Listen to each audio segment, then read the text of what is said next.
शहजाद चौधरी साहब, आईनी तारीख में बेतहाशा तरामीम रही हैं। हम 27 तक पहुंच गए और 28वीं का तज़किरा अभी से शुरू है। बहुत सी मुतनाज़े रही और कई पर कहा गया कि इज्तिमाई दानिश का इजहार है। 27वीं तारीख कैसे याद रखी जाएगी? जो कुछ अब तक सामने आया, जो कुछ पता चल रहा है, ये क्या बता रही है तरमीम? 18वीं तरमीम और इसका मुकाबला और तकाबुल 18वीं तरमीम से कीजिए। 18वीं तरमीम की जो कबूलियत या मकबूलियत है वो क्या अभी कायम है, यानी है अपनी जगह पे? मेरे ख्याल में सिवाय चंद एक दो शिकों के, बाकी तो जनरली बहुत उसको सिक्योर भी है, उसको एक्सेप्टेबिलिटी भी है और उसको कबूल भी किया जाता है और वो समझा जाता है कि एक अच्छी तरमीम है 18वीं तरमीम, जो कि हमारे जिसके अंदर के प्रोविंशियल डेलीगेशन ऑफ पावर्स हुई और बड़ी अच्छा, यानी प्रोविंसेस की हद तक तो कम से कम बहुत अच्छा रहा। वो कि उसके अंदर अभी कुछ झोल बाकी हैं। बहरहाल सूरत वो एक उसको वाइड एक्सेप्टेंस है। उसके बाद आ जाइए, एक शिक शामिल की गई थी 58(2)B, जो कि ज़ियाउल हक के ज़माने में शामिल की गई थी। उसको आपने देखा कि वो उसके बाद ख़त्म कर दी गई, और वो इसलिए ख़त्म कर दी गई क्योंकि आम तौर पर तासुर ये था कि ये एक रिग्रेसिव स्टेप, ये शिक है। अच्छा, 26वीं तरमीम जो है अभी हमने चंद माह पहले, मेरे ख्याल में इसी साल में के शुरू में अवाइल में पास हुई है, जिससे ये आईनी बेंच बना। उसके ऊपर अभी से बहुत सारे सवालात हैं। गो कि अभी उसका मुकदमा इस वक्त आईनी बेंच के सामने ही है 26वीं तरमीम के ऊपर, लेकिन अब 27वीं आगे जो उसको कवर दे देगी। यानी जो कुछ करेक्शंस करनी थी वो करेक्शन 27 में कर ली गई हैं, लेकिन 26वीं की अफादियत आपको पता है कि सिर्फ 4-5 माह रह सकी। तो इसलिए हर तरमीम जो भी होगी, जो भी कदम लिया जाएगा, उसकी अफादियत वक्त तयन करेगा और वो ये बताएगा, वक्त बताएगा कि अच्छा इसकी अफादियत है, इसकी कामयाबी है, इसकी पायदारी है, या ये कबूलियत और मकबूलियत दोनों की शक्ल में क्या ये अपने तौर पे अपनी जगह बना पाई है या नहीं। तो मेरी नजर में तो अभी थोड़ा इंतजार कर लेते हैं। बहुत बड़े ढांचे में तब्दीलियां हैं, अदालती ढांचे में बहुत बड़ी तब्दीली है। और उसके बाद आपने 243, 248 दोनों का जिक्र किया। 248 में इसलिए नहीं गिनता क्योंकि वो शख्सी है, यानी ओहदे से ताल्लुक है। शायद 243 को भी उसी में डाला जा सकता है, लेकिन बाहर सूरत नए स्ट्रक्चर्स बन रहे हैं दोनों तरमीमों के बाद।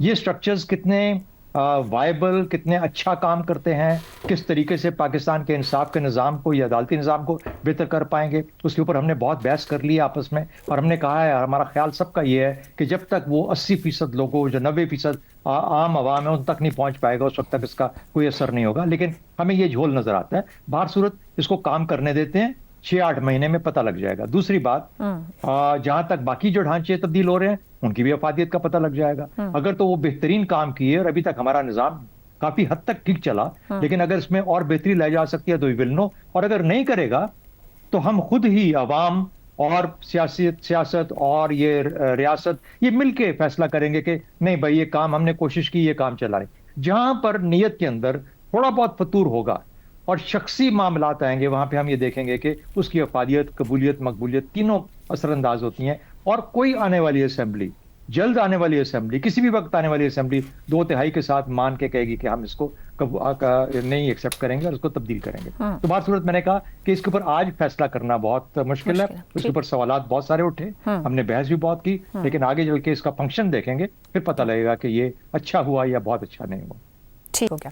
रजा साहब, आपकी राय में आईनी इस्तेहकाम और मुस्तकबिल की कानूनी सिमत के लिए ये संगे मील होगी, आर्जी साबित होगा यह तमाम मामला 27वीं आईनी तरमीम का? और एक और कमेंट कीजिएगा, सदर पाकिस्तान को ताहियात इस्तिस्ना को लेकर बहुत ज्यादा तनकीद की गई है। आपके ख्याल में जमहूरी इक़्तिदार के मुताबिक यह मनाफी जरूरत क्यों समझी गई? सबसे पहले तो देखिए, ये जो तरमीम है 27वीं, इसमें बहुत ज्यादा जिसे कहना चाहिए एक्सपेरिमेंटेशन की जा रही है और एकदम ही एक बिल्कुल नए अदालती ढांचे को मुतारिफ करवाया जा रहा है। अब ये बात दुरुस्त है कि जो पिछला जो माजी की अरेंजमेंट थी वो भी कोई खातिर खा नताइज हासिल नहीं कर पाई थी। आई मीन हम सबके सामने है, इसके ऊपर बड़ी बहस भी होती रही है। और अब ये नए आईनी अदालत के क़याम से क्या ऐसा तब्दीली आ जाएगी जो कि इंसाफ के तकाज़ों को मज़ीद पूरा करेगी या मुल्क में कुछ इस्तेहकाम का बायस बनेगी, ये मुझे तो ये वाज़े नहीं है। और उसके अलावा तो कोई ऐसी جو ہے بات یہاں پر اصلاحات کی ضرورت نہیں ہے. جیسے میں پہلے بھی عرض کر چکا ہوں کہ اصلاحات کی جہاں ضرورت ہے تو وہ تو صوبائی ہائی کورٹس اور نیچے ان کے تحت جو ماتحت عدالتیں ہیں وہاں پر ہے, جہاں پہ لاکھوں کیسز زیر التوا ہیں. ایک تقریباً 10-11 لاکھ کیسز جو ہیں وہ پینڈنگ ہیں سب آرڈینیٹ کورٹس میں, شاید اس سے بھی زیادہ ہو گئے ہوں, یہ پرانا ڈیٹا تھا. تو اس لیے یہ تو وقت کے ساتھ پتہ لگے گا. اور یہ بات ضرور ہے کہ اس میں ان دونوں جو اہم ترامیم کے جو پہلو ہیں اس سے ایک کنٹینیوٹی جو ہے وہ اب ضرور ہوگی. موجودہ جو نظام چل رہا ہے اس کو مزید آگے چلانے کا بندوبست کر لیا گیا ہے آئینی, قانونی اور دیگر طریقوں سے. اور اس لیے اب یہ شاید اس لیے کیا گیا ہو اور یہی خیال ہے کہ اس سے استحکام آئے گا, کیونکہ پاکستان میں سیاسی استحکام نہیں آتا.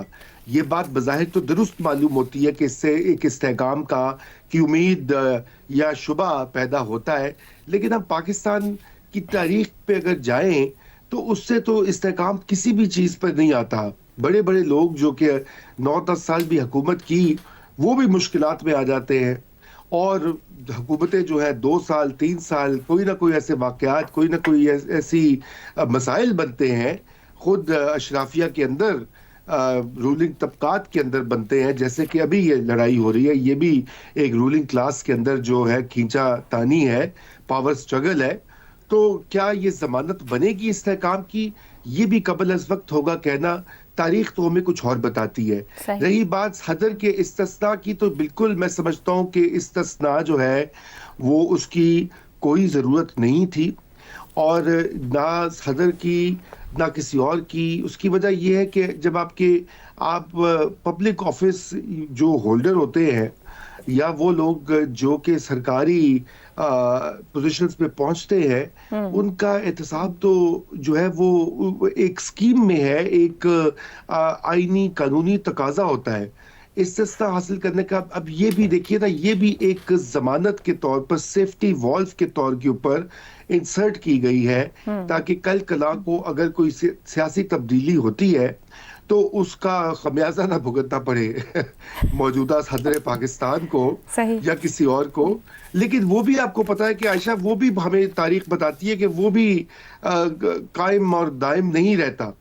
اس لیے میں یہ سمجھتا ہوں کہ یہ اور مجھے جو پرابلم ہے اس ترمیم سے, لوگ تو اور بہت زیادہ آہو بکا کر رہے ہیں اخبارات میں, مجھے پرابلم ہے کہ اس کی جو عجلت دکھائی دی ہے وہ جلد بازی جو ہے وہ بالکل درست نہیں تھی, کیونکہ اس کے اوپر اور غور و خوض ہو سکتا تھا اور بہتری لائی جا سکتی تھی. اور جلد بازی بھی ہم نے پہلے بھی گفتگو کی تھی. افتخار صاحب, آپ کے خیال میں اس ترمیم سے آئینی ڈھانچے کی مضبوطی ہو رہی ہے, سیاسی مفادات کی تسکین ہے؟ کہا جائے کہ یہ عدالت, صدر اور فوج کے تعلقات میں توازن پیدا کرنے والے اقدامات ہوں گے یا سیاسی مفادات کی تکمیل ہے؟ آپ کے سوال کے بارے میں میرا جواب وہی ہے جو میرے دوستوں کا ہے. سب کچھ ابھی قبل از وقت ہوگا کہ اس کے مثبت و منفی پہلو کیا ہوں گے. جب اس پہ عمل درآمد شروع ہوگا تو پھر دیکھیں گے.